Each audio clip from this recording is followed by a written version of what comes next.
Welcome, I'm Laudici, and we're trying a little different approach. I just ran headlong into resistance, and I thought, well, maybe I'll talk to you about it a little bit. I'm working on a quilt, and the resistance was not to start working on the quilt. The resistance had to do with setting it up. I've got a very small quilting frame, and what happens is I have a notion in my head that I should be able to quilt several lines at a time without resetting up the frame. That just can't happen. But what I noticed with the resistance is I want something different. I guess it's a desire. I want it to be different than what is.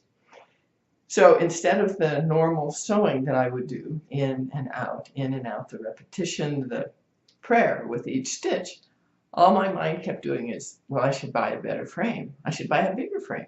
I shouldn't have to reset this every time. I should be able to work on it just the way I want it to work on. So I noticed that my mind ran off with this desire, this resistance to what is, and there was no concentration. There was no paying attention to each stitch. So this is how things work, that in the midst of concentration, somewhere this idea came up that it should be different, it should be better, I should be able to fix it, and my mind ran off.